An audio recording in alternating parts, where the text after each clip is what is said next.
I'm gonna try to film in my glasses today, but glare gets too bad sometimes.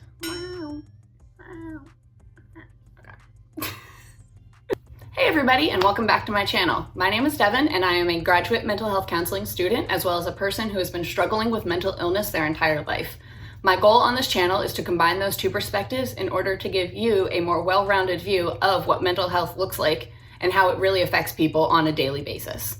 Make sure you hit that like button and click subscribe so that way you don't miss any of my videos. If you guys haven't watched my previous video of the 10 things that you need to know about me before watching my channel, I will leave the link in the description below. Make sure you watch that. As you may have guessed from the title of this video, today I'm going to be talking about the time that I checked myself into a mental hospital. Because of that, there's going to be many sensitive subjects that I talk about, including but not limited to self-harm and suicide. If those topics are triggering for you, I might suggest that you go on to the next video. All right, let's start our first story time.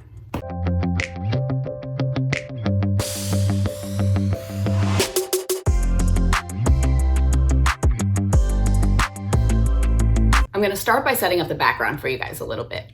I was at Jake's apartment, but I had to work later that day. So while I was getting ready to leave to go to my house to get ready for work, we got into some sort of fight. At this point, I can't even tell you what the fight was about, but at that moment, it was the end of the world for me. Due to a combination of my mental illnesses, my past relationship trauma, and my childhood trauma, I do not handle fighting with the people that I love very well. When I would fight with the people that I loved, especially Jake, it would make me feel like I didn't have anything else to live for, so I might as well go and complete suicide. In addition to that, I've also struggled with suicidal thoughts since middle school. So unfortunately, having suicidal thoughts was not an uncommon occurrence for me. Now, the ride back to my house at the time was about 30 minutes, and I had to go over 2 separate bridges in order to get home. And while I was driving home and driving over those bridges, the only thing that I could think about was driving my car off of the side of it. Fortunately, Charlie was in the car with me, and while I didn't value my own life at the time, I did value his, so I was able to get home safely without making any dumb decisions. As someone who has dealt with suicidal thoughts for most of her life, I'm used to them coming and going. So once I got home, I assumed I'd be able to get ready and go to work just like normal. However, as soon as I pulled in the driveway, I couldn't move. Those suicidal urges weren't just passing or getting weaker like they normally do so that way I can get on with the rest of my day. Instead, they only continued getting stronger, and I knew that if I walked into that house, I probably wasn't going to be able to walk out again. At that point, I started having a panic attack. You'd think that it would be due to all the suicidal thoughts and urges that I was having that were scaring me, and I mean, that definitely contributed to it. However, the main part of it was that I was really scared to have to call my job and explain to them that I wasn't coming in. At this point, I was probably supposed to be at work in about 15 minutes, and I was scared they were going to fire me. I also didn't really want to have to explain it to the managers. Oh yeah, I got into a big fight with my boyfriend and now I want to go die. Can't come in, sorry. Even though we had just fought that same day, I knew that the only person that I would feel safe talking to and being around was Jake. So I texted him and explained to him what was going on. He ended up calling my job and calling out for me that day and immediately getting ready to come and pick me up and take me to the ER. Apparently, I shouldn't have been worried about telling my managers about the situation to begin with, because immediately after Jake got off the phone with my work, my manager Emily called me and told me she was coming over because work was a lot closer than Jake's house and she could be there sooner. Because my job at the time was only 5 minutes away, she was over super quickly. She came into my car and just held me as I cried while we waited for Jake to show up. At that point in my life, going to the ER was not that unusual for me due to my autoimmune condition, which definitely helped to ease my fear and tension a little bit because I didn't really know what was going to happen. About 15 minutes later, Jake and I arrived at the hospital. We walked into the ER and walked up to the check-in counter. Now, the first thing they ask you when you get to the ER front counter is, "Why are you here?" So the nurse asked me and looked at me with a little bit of concern, probably because you could tell by looking at me that I had just had a panic attack. My face was all red and blotchy, there were still tears in my eyes, and I was still struggling to catch my breath. When I told her my reasoning for coming to the hospital, I remember having to tell her multiple times because my voice kept breaking. Now, in a typical ER visit, there is a lot of waiting. You gotta check in and then you wait for the nurse to check your vitals. Once a nurse checks your vitals, you have to wait for an ER bed to open. Once an ER bed is open, then you have to wait for the doctor to come and talk to you. And then if you're gonna be admitted, you have to wait for a bed in that ward to open up. It's a lot of waiting. However, this time there was no waiting. As soon as the nurse realized I was there for suicidal ideation, she moved me and Jake into a private room where she took my vitals and talked to me about everything that was going on. I also got to wait there with him until they were able to get me a room in the mental health unit in that hospital. I want to make sure I differentiate between the mental health unit that I was in my local hospital and the psychiatric hospital that I was later transferred to.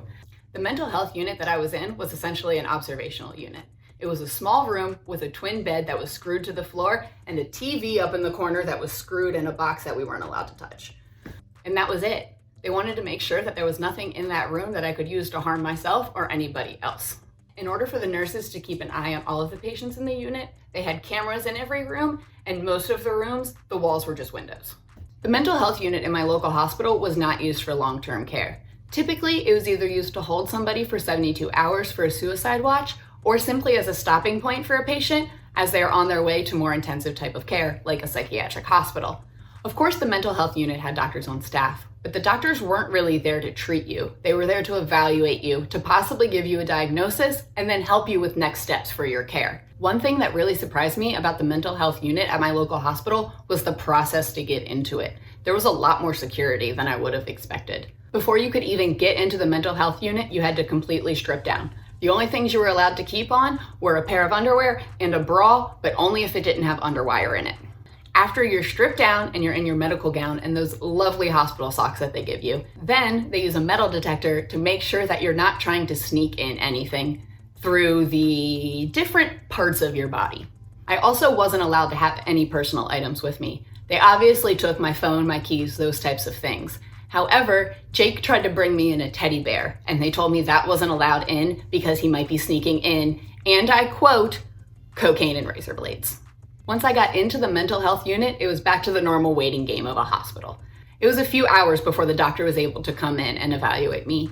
He sat in my room for probably about an hour and a half going over my entire history, but also what had happened right then to try to figure out the problem. After that, he left for a little while to kind of go over all of his notes, figure out what the plan should be, and came back with two options for me. I could either stay in the mental health unit for the full 72-hour hold and then afterwards pursue outpatient treatment, or I could be transferred to a psychiatric institution where I could get a more in-depth evaluation. Ultimately, I did decide to go to the inpatient facility. I stayed at the mental health unit overnight, and the next day, a bed opened up at the psychiatric hospital I was going to, so I was transferred. Once I realized that I was going to be going to a different hospital, I assumed that me and Jake would be able to get into the car and drive there. However, that's not the case. Because I was in the hospital for mental health concerns to begin with, they never took their eyes off of me. So instead of being able to take that 45-minute drive to the psychiatric hospital comfortably in my own car, listening to my own music with my boyfriend, I had to do it strapped down in the back of an ambulance. Now here I'm going to take some time to explain how they transfer people from like a normal hospital to a psychiatric hospital. Like I just said, you cannot go in your own car, you have to go in the ambulance.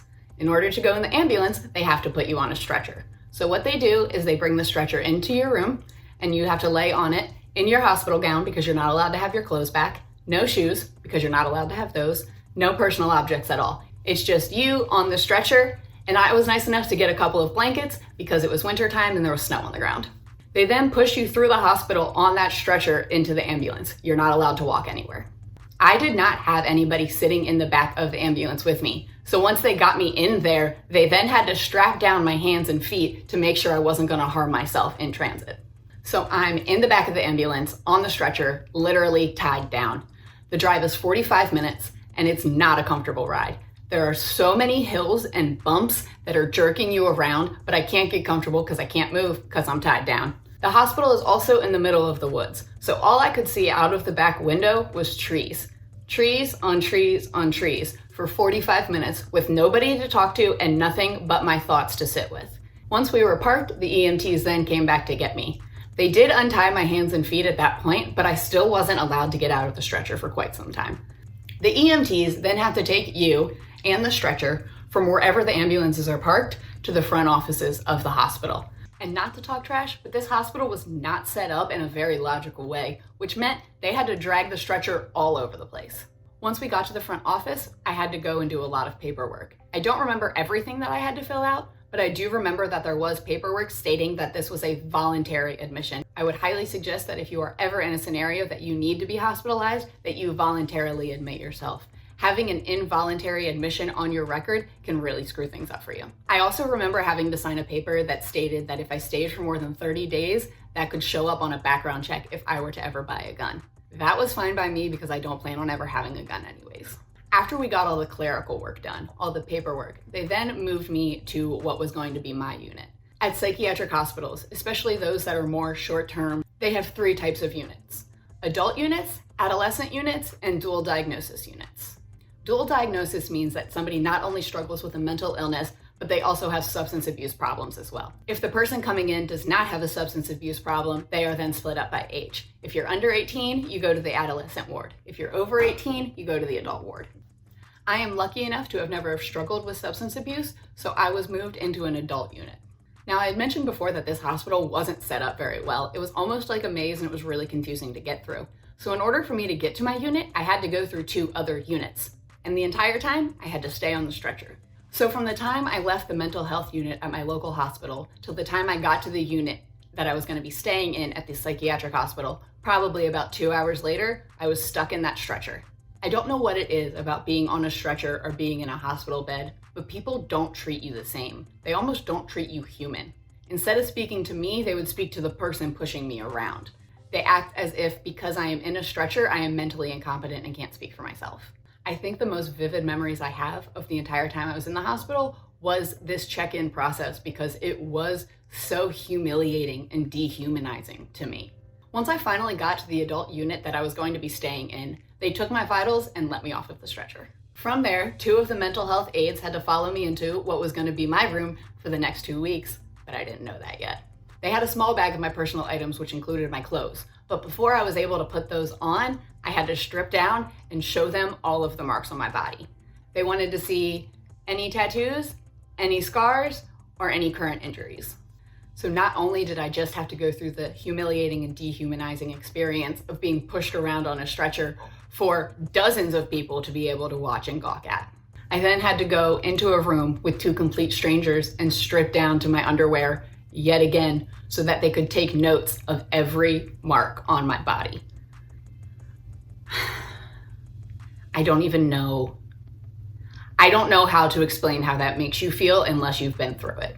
Once they'd taken notes of every single visible mark they could find on my body, they then gave me my clothes and I was essentially left to my own devices. After they left the room, I remember just looking around and being really confused. I didn't know what to do. I didn't know what I was supposed to do. I got dressed and just kind of sat on my bed and waited for somebody to tell me to do something. Fortunately for me, I had a really sweet roommate. There were 2 of us in each room who also had been through this process multiple times before. She walked into our room after I finished getting dressed and saw me sitting on the bed, trying not to cry with my head in my hands. I was scared, I was confused, and the gravity of what I had just done was finally starting to hit me. So she saw me sitting there, obviously a mess, and came over and brought me one of these. Just sat it in my hand. Now, that may not seem like a big deal, but she could see where I was in that moment, scared, confused, needing something to do. So that's what she did. She gave me something to do. She also showed me that while I didn't know anybody in there, that I had people that had my back, that were looking out for me, that I could go to if I needed. And in that moment, that was all I needed. I know that story was long and emotional, or maybe it was just emotional for me, but if you made it to the end of this video, thank you so much for watching. Please make sure to click the like button and hit subscribe so that way you don't miss any of my future videos. If you have any questions about my personal experience or any topics that you want to see covered in the future, please make sure to leave it in the comments down below. Thank you guys so much again for watching. I'm Devin, this has been Just a Mental Note, and I'll see you next time.